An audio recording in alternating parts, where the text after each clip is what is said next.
Christ and Christmas is an illustrated poem by Mary Baker Eddy, the discoverer and founder of Christian Science, published in book form in 1897, with the illustrations provided for it as paintings produced by the artist James F. Gilman. Star of Bethlehem. Fast circling on from zone to zone, bright, blessed afar, o'er the grim night of chaos shone one lone brave star.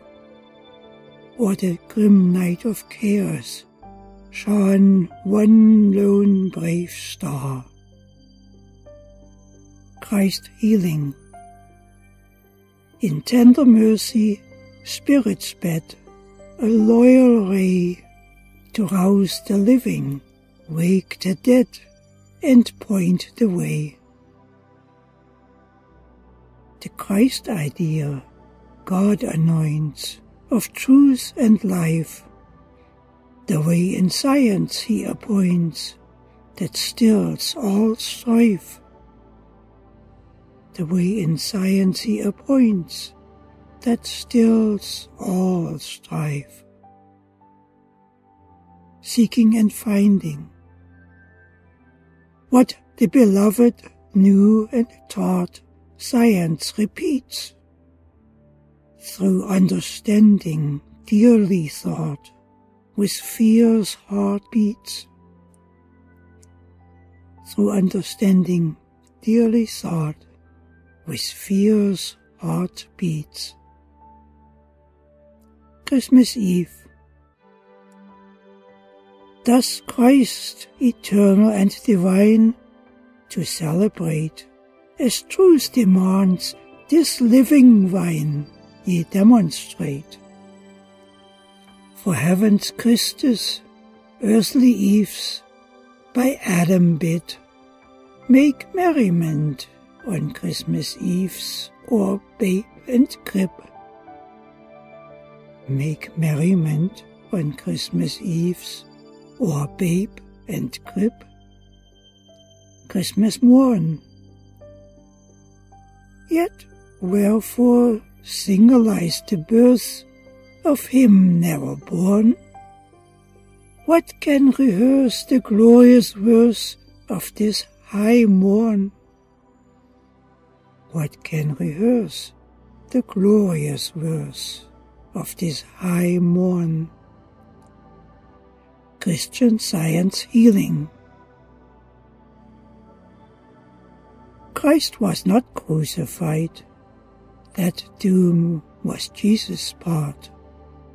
For Sharon's rose must bud and bloom in human heart. God was made manifest in the flesh, forever present, boundless, free. Christ comes in gloom, and with grace towards you and me, for health makes room. And with grace towards you and me, for health makes room.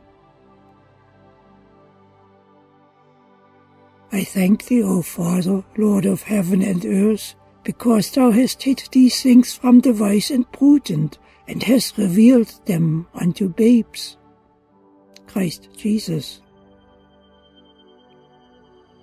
Thus, golden face pale star now blends in seven-hued white. Life without birth and without end, emitting light. Life without birth and without end, emitting light. Treating the sick. The way, the truth, the life, his word are here and now. Christ's silent healing, heaven heard, crowns the pale brow. Christ's silent healing, heaven heard, crowns the pale brow. Christian unity. for Christian Science brings to view the great I Am, omniscient power, gleaming through mind, mother, man. As in blessed Palestinia's hour, so in our age, 'tis the same hand unfolds his power and writes the page. 'Tis the same hand unfolds his power and writes the page. Truth versus error. Today, as oft, away from sin Christ summons say. Truth pleads tonight, just take me in, no mass for me. Truth pleads tonight, just take me in, no mass for me. The way. No plight, no broken wing, no moan, truth's face can dim. Eternal swells Christ's music tone in heaven's hymn. Eternal swells Christ's music tone in heaven's hymn. The morning star. And he that overcometh, and keepeth my works unto the end, to him will I give power over the nations, and I will give him the morning star, Christ Jesus. And I will give him the morning star. The seven-pointed star is the morning star. What is so special about Mary Baker Eddy's rendering of it on the book cover of her illustrated poem? What does the seven-pointed shape represent? The seven-pointed shape is significant in many ways. It can be regarded to represent the spiritual spectrum, just as the white sunlight breaks down into 7 bands of color that are called the primary colors, which together constitute white light. That the white sunlight is a composite of 7 colors is visible in the rainbows, or when prisms are used to disperse the light. Bands of color appear that are recognized as the 7 primary colors of white. The colors are red, orange, yellow, green, blue, indigo, violet. Each color is specific, but together they blend into white, which all the colors contribute to. Our 7-day week may have been derived in very early times from the recognition of these basic primary colors in the rainbow. Mary Baker Eddy applied the 7-part spectrum to God. She created a spectrum of 7 synonyms, terms to define the composite nature of God. She defined God as principle, mind, soul, spirit, life, truth, and love.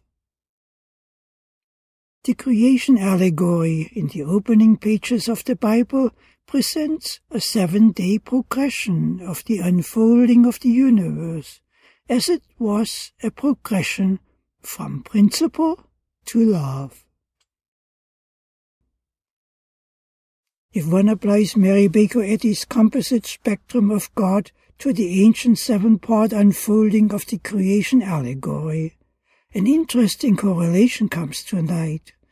In this context, the 7-part spectrum of God represents the highest spiritual names that one can perceive for the divine nature, which, of course, is reflected in all creation and continues to unfold forevermore. In this exploratory process, a large array of concepts become attached to the concept of God, reflected in man and the universe. On this note, Mary Baker Eddy expands the symbolism of the morning star, representing the composite of God still further. She surrounds it with 56 rays of light. The number of rays is symbolic too, in a number of different ways, with some concepts going way back in time. One concept is reflected in the ancient monument Stonehenge. Within the grounds of the monument, near the outer edge of its enclosed area, a circle of 56 pits has been found, each about a meter in diameter. They are believed to have seated a ring of large wooden poles. The pits are known as the Arbery Holes, named after John Arbery, the 17th century antiquarian, who is thought to have first identified them. Since the discovery predates Mary Baker Eddy's time, it was likely known to her. It is highly likely that the number of these pits dug was not an arbitrary number selected by the ancient builders. What the builders have created had likely appeared in the ancient skies as a large-scale astrophysical phenomenon. It has been discovered in high-energy laboratory experiments that a single plasma beam becomes self-organized into a circle of 56 individual beams that subsequently combine into a group of 28 beams, then 14 and 7 and so on. The same phenomenon may have been seen in the sky with the naked eye in a gigantic form during the last ice age. It is known that near the end of the last ice age, enormously large climate fluctuations have occurred, known as the Transcript events. These events warmed the Earth up in the span of roughly 30 years, from the deep glaciation conditions to near the interglacial climates, and then back again almost as rapidly. The Sun, being electrically powered, would have stored a large mass of plasma during its warming phase.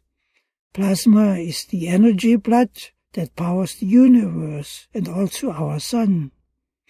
It has mass and is attracted by gravity, but it also has an electric charge that balances the Sun's accumulation of it against the external pressure. Then, when the external pressure diminishes, and does so rapidly, the ancient people would have seen very large mass ejections from the Sun in the form of a circle of 56 bright spots. It can almost be duplicated in the small, what the ancients would have seen in the sky. While the builders of Stonehenge would not have known this, they may have seen the original in the sky. We can see such phenomena in the cosmos still, now that our telescopes have advanced. The ancient cultures, however, would likely have seen such features also regularly, as the shape of plasma discharge events are reflected in archetypal drawings from widely dispersed areas of the world. In this sense, the monument of Stonehenge stands as a witness that a giant singular event is rarely singular in nature, but is a composite of a wide spectrum of related events, as indeed is the phenomenon of civilization. Thus, Mary Baker Eddy surrounds her central star that reflects the seven-part spectrum of God with a vastly wider spectrum that is also symbolic, and which has a natural basis with a wide expression. On this basis, Mary Baker Eddy takes us once more far back in time. She takes us back in time to the scientific age of the Christ era, where an inspired writer tells us in the closing pages of the Bible about a concept he had envisioned of a foursquare city descending from God to humanity, that all the kings and nations would bring their honor into it. This is what Mary Baker Eddy has done. She has built everything that she has created onto the platform of this fundamental foursquare city. In a sense, she has brought all of her works into this city, which thereby became a city of profound concepts. For this reason, all of her works are created in 16 parts, or multiples thereof, including the 16 verses of Christ and Christmas and their illustrations. In some cases, the illustrations are divided into two halves, where two verses are attached. A foursquare matrix can be seen in different ways. It can be seen as a structure of rows that represent four specific points of perception, or levels of thinking. A foursquare structure can also be seen in terms of four columns of vertically interrelated elements that represent streams of upward-oriented development of progressive concepts. Mary Baker Eddy provided each of these concepts a fundamental definition in the last pages of her own book, the textbook for the science she had discovered. In these last pages of the last chapter, she describes with some significant details the nature of that structure, a city foursquare, that would support the future development of humanity and civilization. She describes the structure in terms of its main points, or levels of perception. She writes, "This spiritual holy habitation has no boundary nor limit, but its four cardinal points are: first, the word of life, truth and love; second, the Christ, the spiritual idea of God; third, Christianity, which is the outcome of the divine principle of the Christ idea in Christian history; and fourth, Christian Science, which today and forever interprets this great example and the great exemplar. This city of our God has no need of sun or satellite, for love is the light of it, and divine mind is its own interpreter." If one looks closely at this little scene from the fourth painting, one notes a tablet in the woman's lap, which is divided both horizontally and vertically. With this division taken into account, it makes sense that Christian Science should be located at the lowest level. This is the level where all the great material problems are located, especially those that have remained unresolved throughout the history of humanity, which only spiritual science, the Christ science, can address. Vertically, I have labeled the two halves, temple and church, with temple relating to our inner development, and church relating to our outer development as society. Mary Baker Eddy also defines the columns in a similar extensive manner. In addition, she also gives the 4 columns the names of the 4 rivers mentioned in the early pages of the Bible. She further describes the 4 columns in terms of geographic orientation, sequenced in accord with the daily cycle of the sun. She writes, "Northward its gates open to the North Star, the Word, the polar magnet of revelation.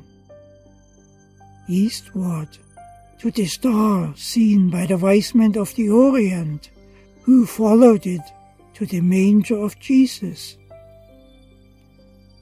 Southward, to the genial tropics, with the Southern Cross in the skies, the cross of Calvary, which binds human society into solemn union.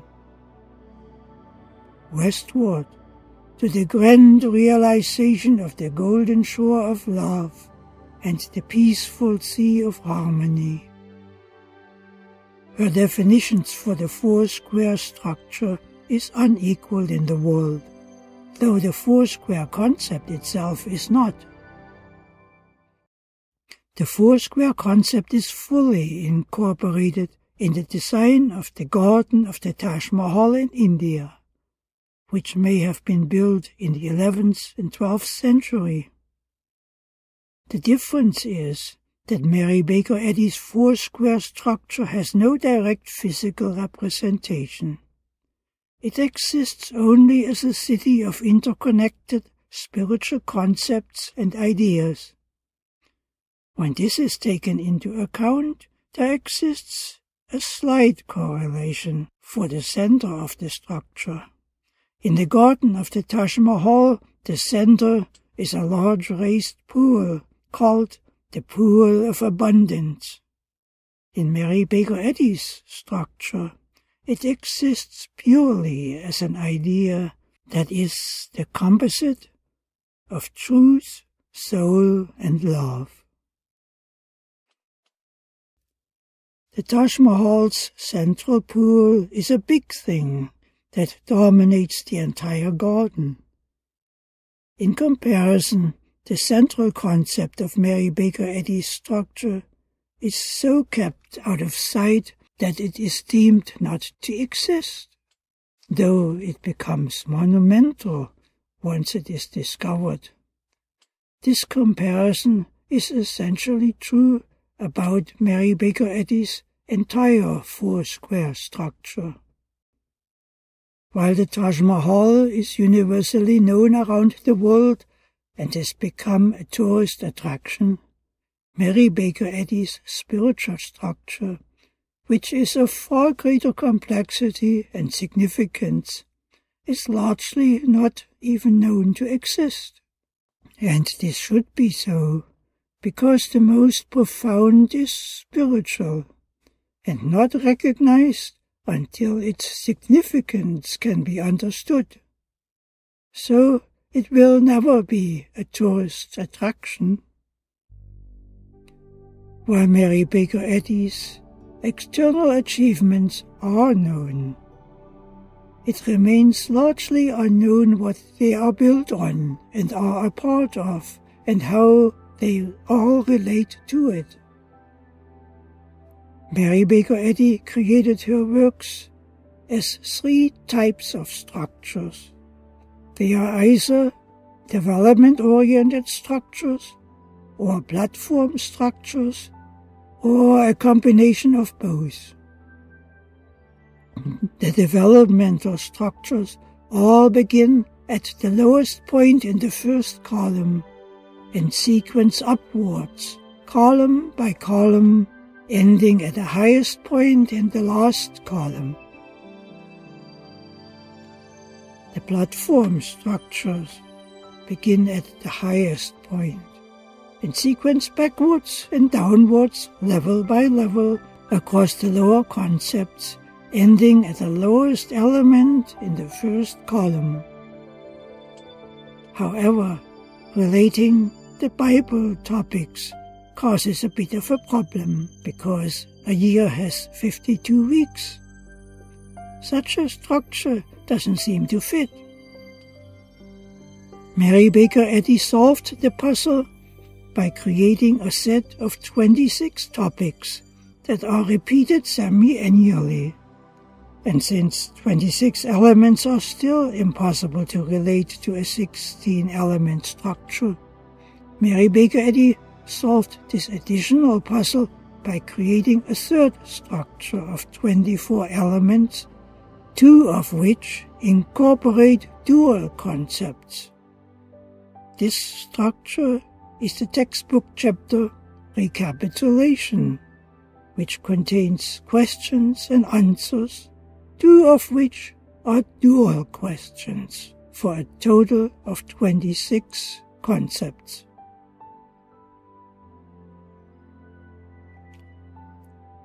Even Mary Baker Eddy's most extensive structure, her glossary structure of 144 elements, fits neatly into this city foursquare. The type of interface for it is contained in the crown of the last painting. The crown incorporates a 9 by 16 dimension. In the frontal view, the crown presents 9 jewels, but in the global view, it contains 16 jewels.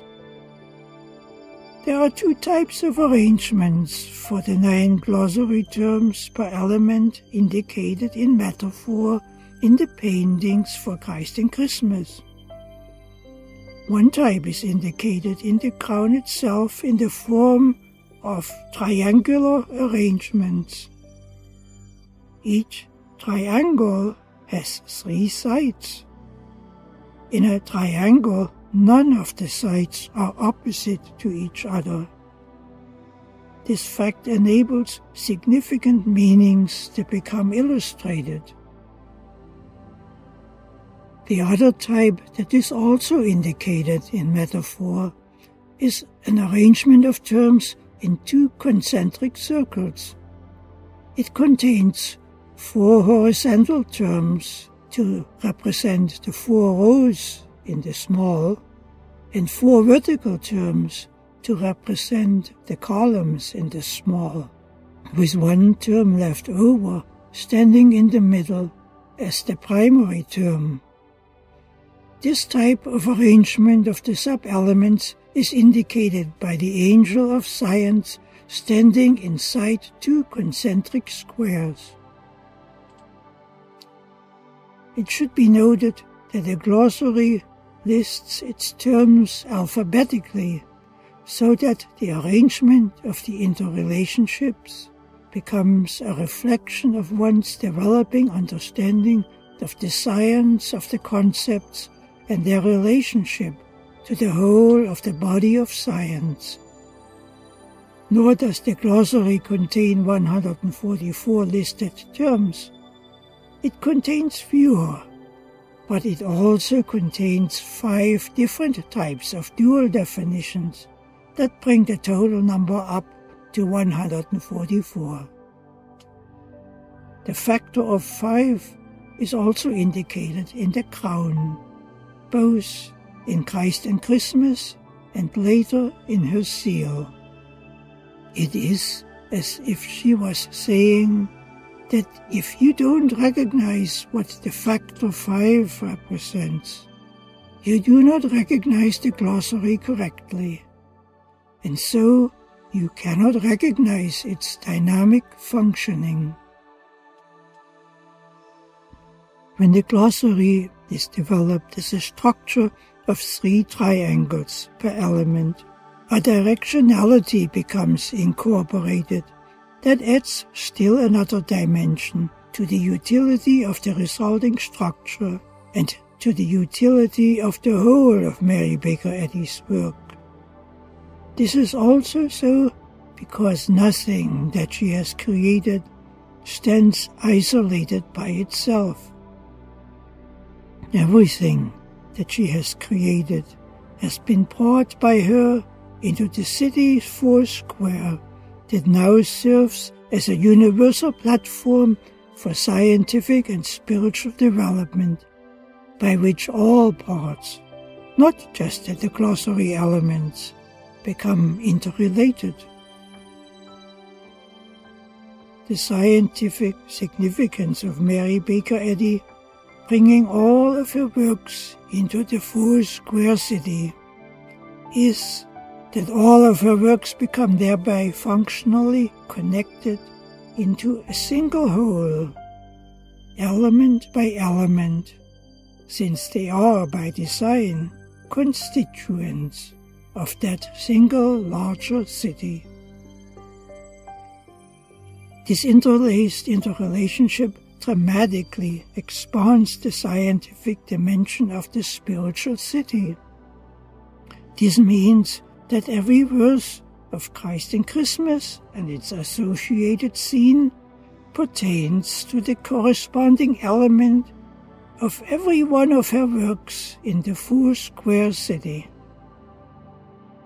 This vast interrelationship, of course, extends her work tremendously in significance, which is also reflected in her renowned healing accomplishments.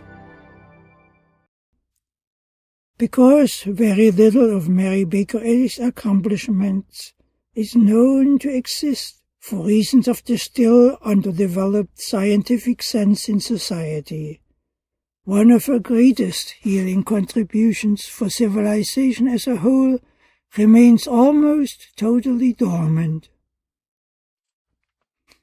When it becomes developed someday, it may become understood as the manual for civilization.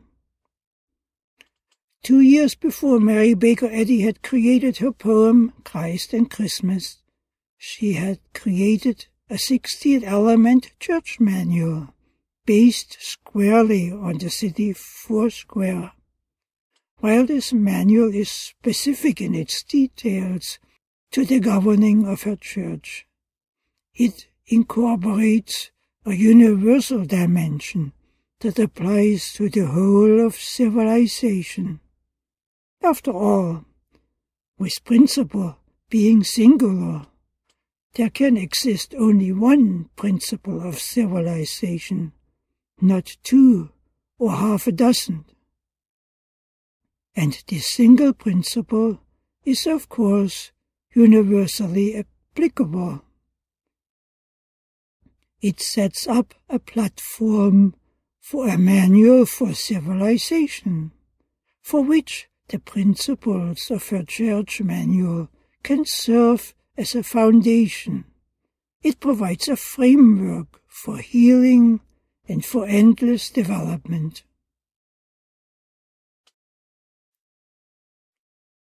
Another aspect that is also highly significant for the development of civilization is indicated in metaphor in the form of 9 birds surrounding the central cross in the last painting.